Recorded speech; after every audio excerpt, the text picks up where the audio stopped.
جی ٹھیک ہے جی۔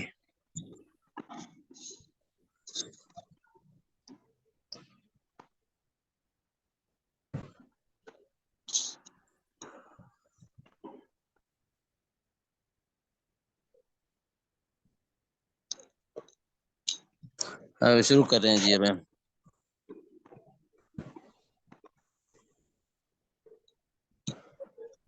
یہ مائک میوٹ کر دیں سب حضرات۔ الحمد للہ وکفا وسلام علی عباده الذین اصطفى لا سیما علی سید الرسل وخاتم الانبیاء وعلى آلہ وصحبہ الاتقیاء،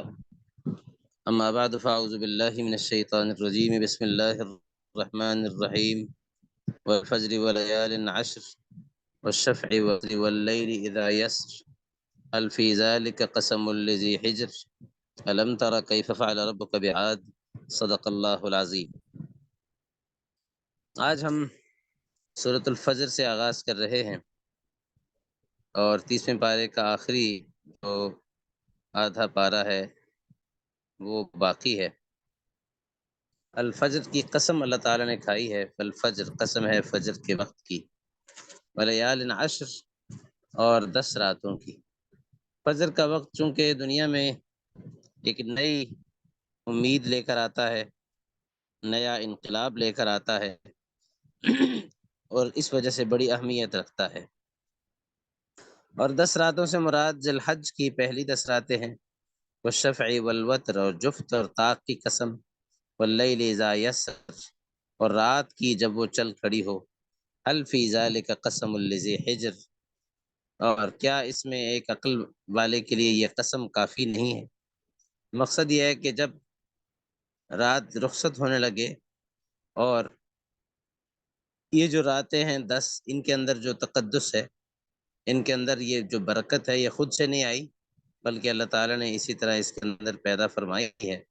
تو سارے دن ہوں یا سارے راتیں ہوں، یہ اللہ تعالیٰ کی قدرت اور اس کی حکمت پر دلالت کرتی ہیں، حکمت اور قدرت پر دلالت کرتی ہیں۔ اور ان ساری چیزوں کا تقاضا یہ ہے کہ اللہ تعالیٰ سارے لوگوں کے ساتھ ایک جیسا سلوک نہ کرے بلکہ ہر ایک کو اس کے عمل کے مطابق جزا عطا فرمائے۔ اس کے بعد اللہ رب العزت نے پچھلی قوموں کا ذکر کیا ہے، قوم عاد کا، قوم سمود کا، قوم فرعون کا، اور ان ساری قوموں کا ذکر کرنے کے بعد اللہ تعالیٰ فرماتے ہیں کہ یہ سارے وہ لوگ تھے کہ جنہوں نے نافرمانی کی، اپنے زمانے میں ظلم و سرکشی اختیار کی، تو اللہ تعالیٰ نے ان کے اوپر عذاب کا کوڑا برسایا، اور آپ کا رب یقیناً گھات میں ہے، ہر چیز پر نگاہ رکھے ہوئے ہے۔ اور پھر انسان کے درمیان اللہ تعالیٰ نے جو تقسیم کی ہے رزق کی اور عزت کی یا معاش کی، وہ تقسیم بھی اللہ تعالیٰ نے اپنے اصول کے مطابق فرمائی ہے، لیکن انسان ایسا ہے کہ وہ اللہ تعالیٰ کی تقسیم پر راضی نہیں رہتا اور اپنی مرضی کی تقسیم چاہتا ہے کہ یہ انسان یتیموں کو عزت نہیں دیتے اور مسکین کو کھانا کھلانے کی ترغیب نہیں دیتے، وَتَأْكُلُونَ التُّرَاثَ أَكْلًا لَمًّا اور جو میراث ہے، جو وراثت کا جو مال ہے، یہ اسے کھا جاتے ہیں پورا کا پورا، دوسروں کا بھی خیال نہیں کرتے، اور مال سے یہ انسان بہت زیادہ محبت رکھتے ہیں۔ پھر اللہ تعالیٰ قیامت کا ذکر کرتے ہیں، یاد کرو جب اللہ تعالیٰ بھی تشریف لائیں گے انسانیت کے سامنے اور فرشتے بھی صفیں باندھ کر آئیں گے، دوزخ بھی سامنے لائی جائے گی، اور انسان اس دن نصیحت حاصل کرنا چاہے گا لیکن اس سے کوئی نصیحت فائدہ نہیں دے گی۔ اس وقت انسان کہے گا یا لیتنی قدمت لحیاتی، کاش میں نے اپنی زندگی کے لیے کچھ آگے بھیجا ہوتا۔ فَيَوْمَئِذٍ لَا يُعَذِّبُ عَذَابَهُ أَحَدٌ، اس دن کوئی شخص اللہ تعالیٰ کے عذاب دینے کی طرح عذاب نہیں دے سکے گا، اور کوئی اللہ تعالیٰ کے جکڑنے کی طرح کوئی جکڑنے والا بھی نہیں ہوگا۔ لیکن جو فرمانبردار لوگ ہوں گے انہیں کیا کہا جائے گا؟ انہیں کہا جائے گا یا ایتھا النفس المطمئنہ، اے مطمئن نفس، تو ارجعی الی ربک، تو واپس چل اپنے رب کی طرف کہ وہ تجھ سے راضی ہے، تو اس سے راضی ہے، فادخلی فی عبادی وادخلی جنتی، بس تو میرے بندوں میں اور میری جنت میں شامل ہو جا۔ اس کے بعد سورۃ البلد ہے۔ البلد اصل میں شہر کو کہا جاتا ہے، اور اس صورت میں بلد سے مراد مکہ المکرمہ ہے۔ یہ صورت 1 رکوع اور 20 آیات پر مشتمل ہے۔ اس صورت میں بھی اللہ تعالیٰ نے مکہ مکرمہ کی قسم کھائی اور رسول اللہ صلی اللہ علیہ وسلم کے اس شہر میں مقیم ہونے کا تذکرہ کیا۔ پھر حضرت آدم اور ان کی ساری اولاد کی قسم کھائی اور فرمایا کہ ہم نے انسان کو بڑی مشقت میں پیدا کیا ہے۔ مشقت سے مراد یہ ہے کہ اللہ رب العزت نے انسان کی تخلیق کے یہ جو مختلف مراحل مقرر کیے ہیں، ان مراحل سے گزر کر یہ انسان دنیا میں آتا ہے، اور ساتھ ساتھ یہ بھی ہے کہ انسان دنیا میں آ کر بھی بڑی مشقتیں اور تکلیفیں اٹھاتا ہے، اور رسول اللہ صلی اللہ علیہ وسلم بھی باوجود اس کے کہ بڑے مقدس شہر میں مقیم ہیں، انہیں بھی اسی طرح کی تکلیفیں اور مشقتیں اٹھانی پڑ رہی ہیں۔ لیکن انسان کا عالم یہ ہے کہ جب یہ دنیا میں آتا ہے تو یہ سمجھتا ہے کہ اس پر کسی کا کوئی اختیار نہیں چلتا، حالانکہ ہم نے اس کو آنکھیں دیں، زبان دی، ہونٹ عطا کیے، 2 راستے دکھائے،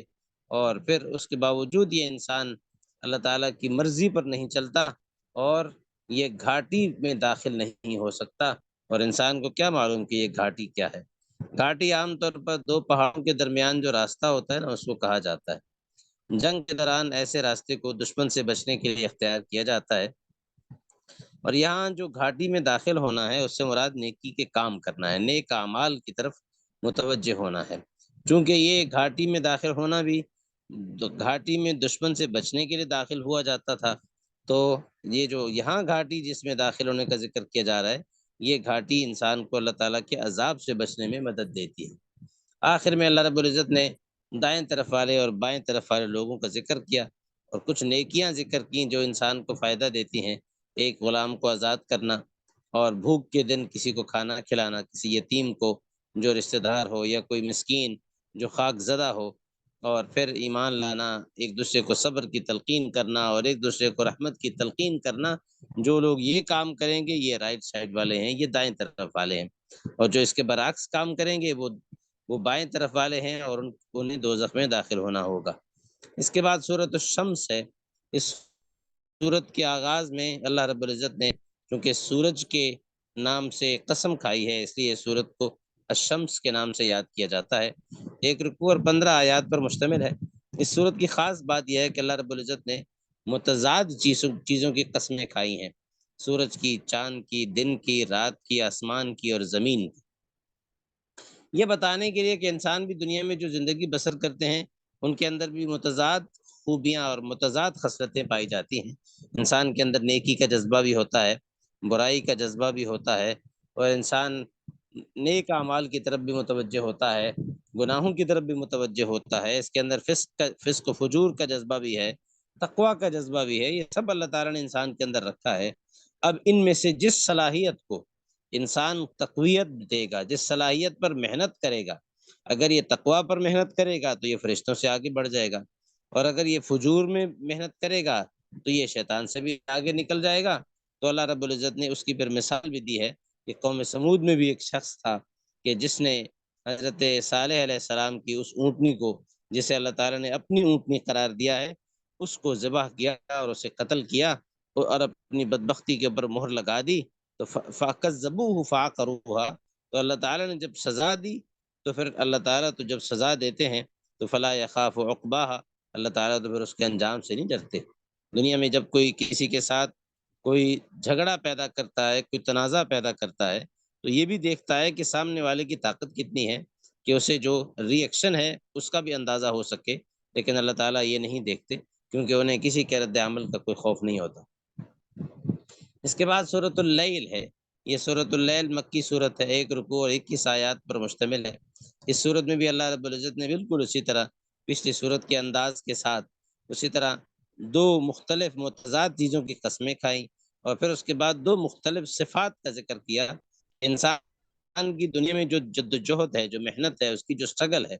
وہ متضاد ڈائریکشنز میں چلتی ہے۔ کچھ وہ ہیں جن کی جد و جہد اللہ کے راستے میں خرچ کرنے میں، تقوی اختیار کرنے میں اور نیک بات کی تصدیق کرنے میں لگتی ہے، تو اللہ تعالیٰ ان کے لیے نیکی کا راستہ آسان کر دیتے ہیں۔ اور کچھ ایسے ہیں جو بخل کرنے میں، اللہ سے بے پرواہی برتنے میں اور نیک چیز کو جھٹلانے میں زندگی بسر کر دیتے ہیں، تو اللہ تعالیٰ ان کے لیے برائی کا راستہ آسان کر دیتے ہیں، تکلیف